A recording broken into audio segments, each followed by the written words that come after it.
Hey there, kiddos. It's me, your friendly neighborhood wolf pack, Gabriel, coming to you with that morning boost. The love we give. So, this all boils down to pretty much not getting so caught up in the love you get, but more rather the love that you can give.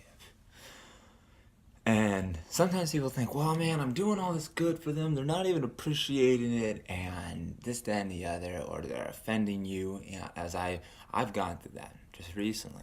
It seemed like they were, and I don't think they were trying to, but it's for whatever reason for me, it seemed like it was offending my sensibilities. I was just like getting really flustered. Now, that all being said, I would say that largely stems around our notion of having to be right to be happy. But when we reverse that, um, because for instance, someone says something to you and you need to do this, and it seems like they're kind of on your case, a way to really just diffuse that. And this is where the whole dynamic of giving that love. You're more concerned about giving that love, allowing that to be aligned in your thought, and by it, man, let me tell you, it shakes things up in a beautiful way. So what happens is think of this in your mind, is that they're being they're kind of saying some slights, they're kind of saying it in a not as friendly manner as you may prefer, but instead of like jumping back at them, because you got to be right. That's where the whole right to be happy dynamic comes into place.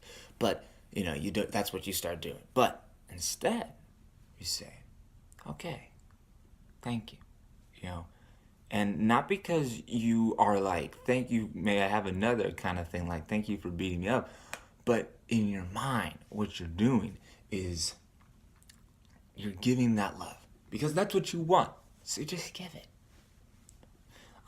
It really is that simple because then they can't really say anything to that. Also, it's like to that effect because then you gave them love. What can they do with it? Some people are adamant. They really are persistent. They try to really have some sourness to it. But one thing you have to do is believe and know and affirm in your heart that what you're going through is for a higher purpose. It is going to lead you to a higher purpose to the extent that, oh my gosh, we're dealing with this nonsense. I just want to get through it. Why are they acting that way? This, that, and the third. But you have to recognize that what you're going through is for a greater purpose than that situation in and of itself. Granted, you need to be focused on the situation in and of itself being in the present moment, but there's more to it than that. Because when you recognize that it's more about giving that happiness to be right, not having to be right to be happy, you will allow the situation to be diffused from the anger and attack and sadness and fear, which all attack really stems from that. And you will allow a more beautiful situation to occur. You will allow the happiness of the Holy Spirit to resonate and to rise higher. And to take the front of your thought, the forefront of your thought. And that's really cool, I think, because that makes it a lot easier too, because now you don't become this judge. I must carry the burden of being the judge. Well, whoever said you're supposed to be judged? In fact, in James, in the book of James, the epistle according to James, not according to James, but anyways, in the book of James, he talks about, is there not one judge, so that being the Holy Spirit, So don't judge one another.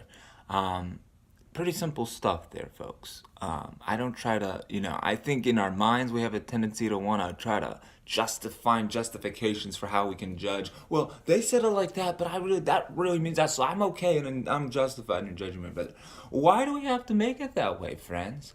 Why not just say, just not going to judge? Pretty simple stuff. I'm not going to, we talk about taking stuff so literal in the Bible. Well, that sounds pretty in line with that whole kind of thinking. Just don't judge. Boom.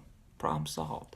Don't judge the situation. Don't be the judge of your situation for which you're called upon, nor the manner for which you should respond to the situation. But simply just give love, and that will be enough. And just watch as your, ancient, hateful battlegrounds get turned into a very present altar of peace. And that's how we can do it, friends. And we do that in the minute by minute, moment by moment occurrences in our life that will inevitably lead to this greater picture. And it's cool how it's not a matter of, oh my gosh, there's all these complications and obstacles. These people are just making me lose my mind. Sometimes it feels that way, but that's not how it is. It's rather there's beautiful opportunities for us to be able to experience the Holy Spirit and see the Christ in everything we do. And it raises our perception, it raises our discernment as to what matters in our life, our purpose. It helps guide us. It's like our compass, our leading compass to where we should go, what we should do, what we should say, how we should think, how we should regard our brother. And it all stems back to the love that you give. It's more important than what you're going to get, because you're going to get something, let me tell you. But it's not so much a matter of whether or not you're going to get something, but more rather of what you're going to get. And yeah, if you give up, that shall be returned unto you. But you got to give it. You got to be forgiving and not get caught up in thinking you got to be right by this or that or the other. And, rest in the rightness of the Holy Spirit that doesn't judge, that doesn't condemn, that expresses that love. But that's what I got for you. I got to take off. So I will see you cool cats around later. And yeah, have a blessed day. And we wish you well and Godspeed. Peace, friends.